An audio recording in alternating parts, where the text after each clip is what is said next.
श्रीमद् भागवत महापुराण कथा पंचम स्कंध 25वां अध्याय। श्री संकर्षण देव का विवरण और स्तुति।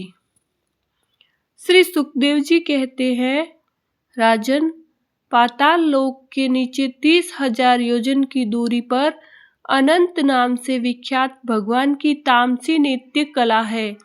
यह अहंकार रूपा होने से दृष्टा और दृश्य को खींचकर एक कर देती है, इसलिए पांचरात्र आगम के अनुयायी भक्तजन इसे संकर्षण कहते हैं। इन भगवान अनंत के 1,000 मस्तक हैं। उनमें से एक पर रखा हुआ यह सारा भूमंडल सरसों के दाने के समान दिखाई देता है। प्रलय काल उपस्थित होने पर जब इन्हें इस विश्व का उपसंहार करने की इच्छा होती है, तब इनकी क्रोधवश घूमती हुई मनोहर भ्रुकुटियों के मध्य भाग से संकर्षण नाम का रुद्र प्रकट होते हैं। उनकी व्यूह संख्या 11 है। वे सभी तीनों नेत्रों वाले होते हैं और हाथ में 3 नोकों वाले शूल लिए रहते हैं।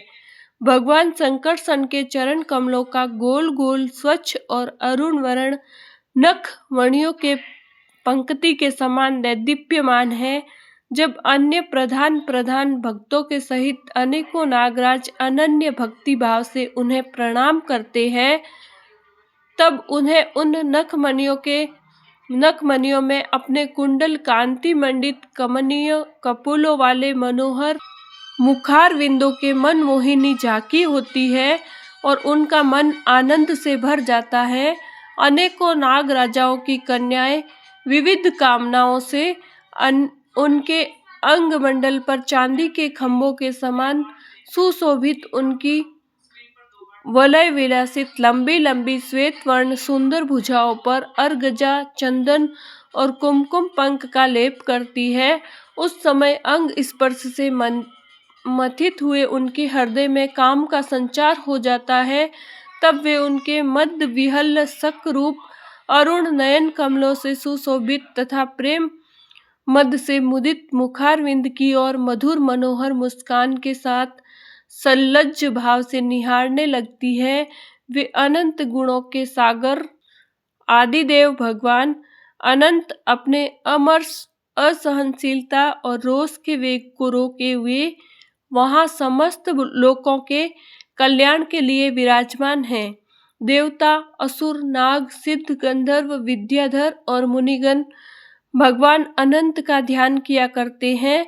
उनके नेत्र निरंतर प्रेम मद से मुदित, चंचल और विहल रहते हैं। वे सुललित वचनामृत से अपने पार्षद और देव युतपों को संतुष्ट करते रहते हैं। उनके अंग पर नीलांबर और कानों में केवल एक कुंडल जगमगाता रहता है तथा उनका सुभग और सुंदर हाथ हल की मुठ पर रखा है।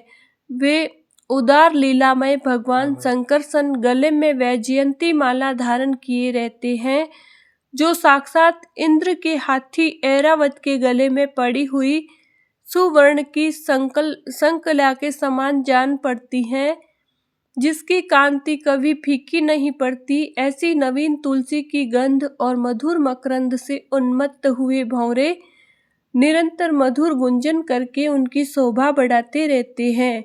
परीक्षित, इस प्रकार भगवान अनंत महात्म्य श्रवण और ध्यान करने से मुमुक्षुओं के हृदय में आविर्भूत होकर उनकी अनादिकालीन कर्म वासनाओं से ग्रथित सत्व, रज और तमोगुणात्मक अविद्यामय हृदय ग्रंथि को तत्काल काट डालते हैं।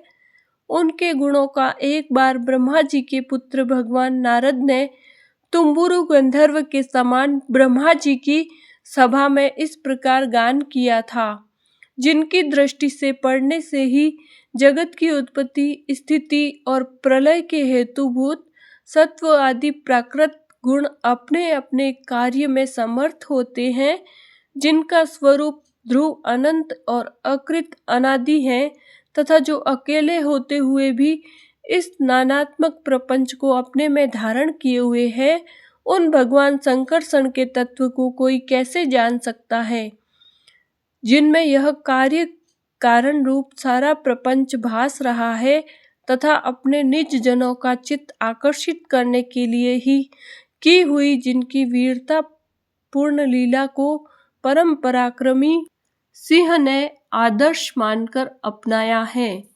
उन उदार वीर्य संकर्षण भगवान ने हम पर बड़ी कृपा करके यह विशुद्ध सत्वमय स्वरूप धारण किया है, जिनके सुने सुनाए नाम का कोई पीड़ित अथवा पतित पुरुष अकस्मात अथवा हंसी में भी उच्चारण कर लेता है तो वह पुरुष दूसरे मनुष्यों के भी सारे पापों को तत्काल नष्ट कर देता है। ऐसे शेष भगवान को छोड़कर मुमुक्षु पुरुष और किसका आश्रय ले सकता है।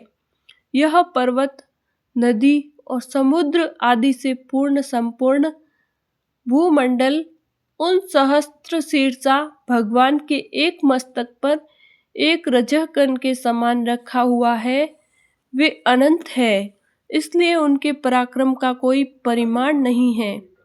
किसी के 1000 जीभें हो तो भी उन सर्वव्यापक भगवान के पराक्रमों की गणना करने का साहस वह कैसे कर सकता है। वास्तव में उनके वीर्य, अतिशय गुण और प्रभाव असीम है।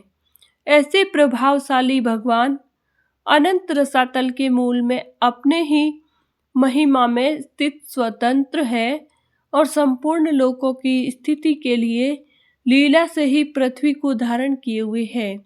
राजन, भोगों की कामना वाले पुरुषों की अपने कर्मों के अनुसार प्राप्त होने वाली भगवान की रची हुई ये ही गतियां हैं। इन्हें जिस प्रकार मैंने गुरुमुख से सुना था उसी प्रकार तुम्हें सुना दिया। मनुष्य के प्रवृत्ति रूप धर्म के परिणाम में प्राप्त होने वाली जो परस्पर विलक्षण ऊंची नीची गतियां हैं वे इतनी ही है। इन्हें तुम्हारे प्रश्न के अनुसार मैंने सुना दिया। अब बताओ और क्या सुनाऊं।